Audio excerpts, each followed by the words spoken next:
আমি বলবো কেন, আমাকে বাসা যাইতে দিবে নাকি বিএনপি? অভিযোগ তো আপনাদের নেতার বিরুদ্ধে থাকবেই। সংখ্যানুপাতিক নির্বাচনের বিষয়ে কথা বলছিল আদিব, আপনি এই বিষয়ে কি বলেন? বিএনপি বলছিল বিএনপি এই বিষয়ে আসলে রাজি না, কেন? এইটা বিএনপি একটি রাজনৈতিক দল, তাদের কৌশল থাকবে, তাদের চিন্তা ভাবনা থাকবে, এবং বিএনপি বাংলাদেশে বহু বছর রাষ্ট্র পরিচালনার দায়িত্বে ছিল, একটি পুরনো দল, সুতরাং তারা তাদের মতো দিবে, জামায়াত ইসলাম তাদের মতো দেবে, এনসিপি তাদের মতো দেবে, সেটা নিয়ে আলোচনা হবে। আলোচনা করে যারা এটা ইমপ্লিমেন্টের দায়িত্বে নিয়োজিত, যেই কমিশন এই আলোচনাগুলো শুনছে, তারা কারটা যৌক্তিক, কোনটা করলে ভালো, আলোচনার ভিত্তিতে এটা ঠিক করবে। এটা তো বিগ ইস্যু এখনই না, এটা আলোচনার সুযোগ আছে এবং আলোচনা তো চলছে।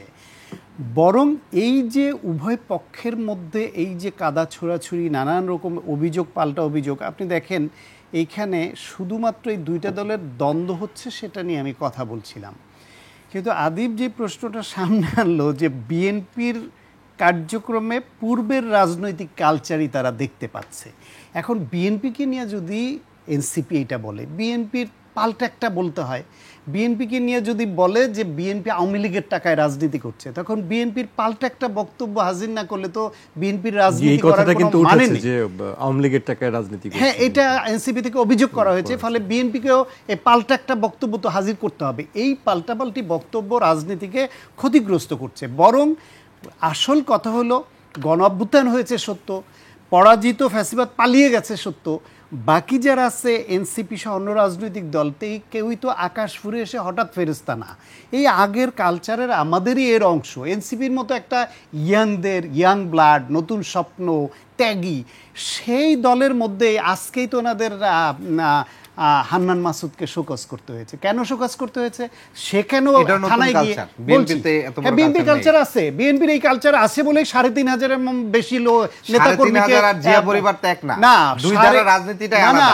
৩৫০০-এর এখানকার আন্দোলনের অভ্যুত্থানের মূল। কথাটা শেষ করতে দেন। ৩৫০০-এর বেশি নেতাকর্মীকে শোকজ, বহিষ্কার সব ব্যবস্থা বিএনপি নিয়েছে।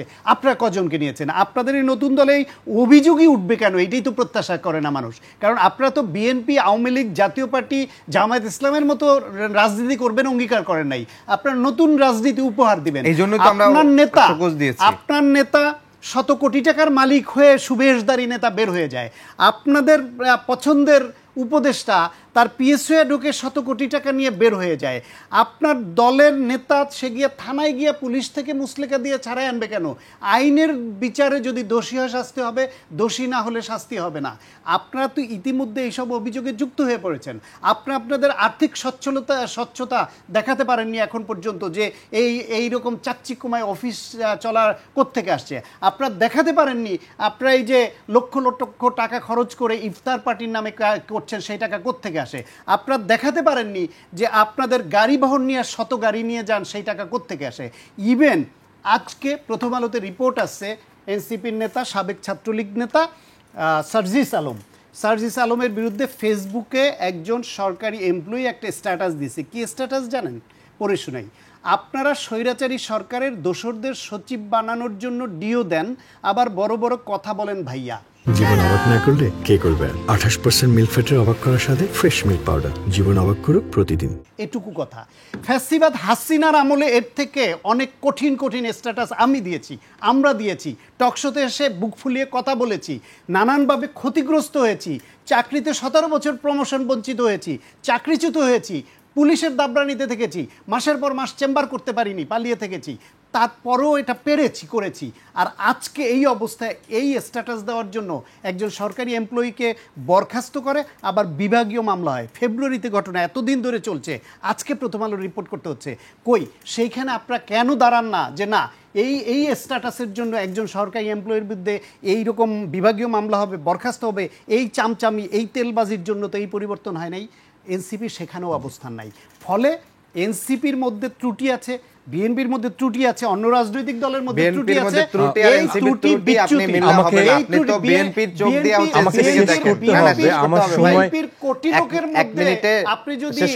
লোকের মধ্যে যদি আপনি ৫,০০০ ত্রুটি পান, আমাকে শেষ করতে হবে, আমার সময় একেবারে নেই।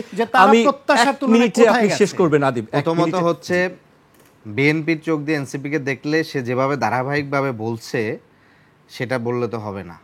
কারণ তিনি রাজনৈতিক বিশ্লেষক হিসাবে আসছেন, কিন্তু তার দৃষ্টিভঙ্গি শুধু এনসিপির দিকে। তাহলে সেটা বলুক, জাতীয়তাবাদী রাজনৈতিক বিশ্লেষক, সেটা বললে ভালো হয়।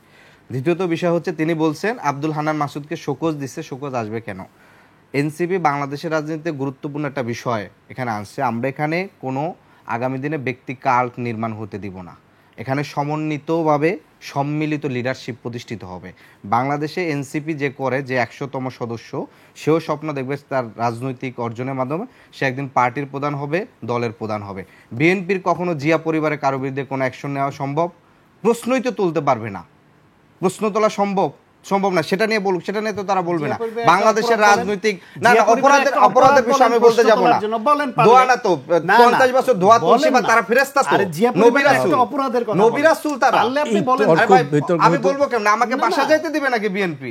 নিজের দলের কর্মী মেরে ফেলছে 80 জন গত 8 মাসে। ফ্যাসিবাদ বিরোধী এক দফা দাবিতে বিএনপির মারা গেছে 28 জন, আর অভ্যুত্থান পরবর্তীতে নিজেদের অন্তর্গোন্দলে মারা গেছে 79 জন। সমকালের রিপোর্ট বলেন আপনি, এটা রিপোর্ট। আর উনি তো রিপোর্ট ছাড়া বক্তব্য দিচ্ছেন যে এনসিপির এক নেতা শতকোটি টাকা কিনে। রেফারেন্স কি?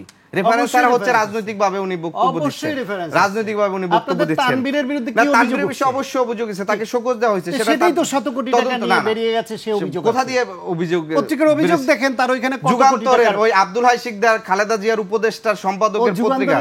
ঠিক আছে, না যুগান্তরের রিপোর্ট আমরা বলি না, ভুল বলি না, সঠিক সেটা বলেন। আমরা সঠিক ব্যাপারটাকে বলি না।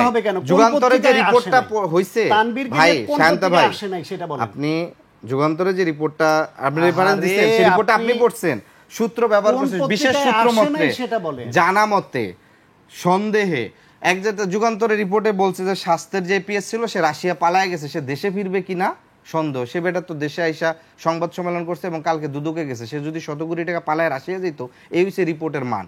ফলে গণঅভ্যুত্থান পরবর্তীতে অভ্যুত্থানের নেতাদের নাম বিক্রি করে কারা কারা কোন কোন মিডিয়া দখল করছে সেটা তো আমরা সুস্পষ্ট দেখছি।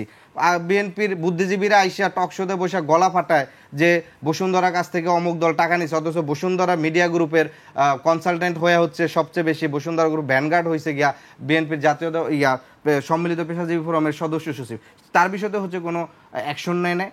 তাহলে এইটা হচ্ছে যারা নিজেরা ভিতরে ভিতরে সবগুলো মিডিয়ার সেটআপ চেঞ্জ করছে, পত্রিকার সম্পাদকগুলো তারা তাদের মতন করে চেঞ্জ করছে শুধুমাত্র একটা দলের প্রতি আশীর্বাদের জন্য। জি, আমাকে শেষ করতেই হচ্ছে। প্রশ্ন আসলে দখল করানোর অভিযোগ তো আপনাদের নেতার প্রশ্ন থাকবেই। আমি শেষ করছি। আমাদের তো আপনি বলছেন আমাদের লোক নাই, আমরা দখল করে কি করব? সবার বিরুদ্ধে কম বেশি অভিযোগ আছে, প্রশ্ন থাকবেই, অভিযোগ উঠবেই। আমি আজকে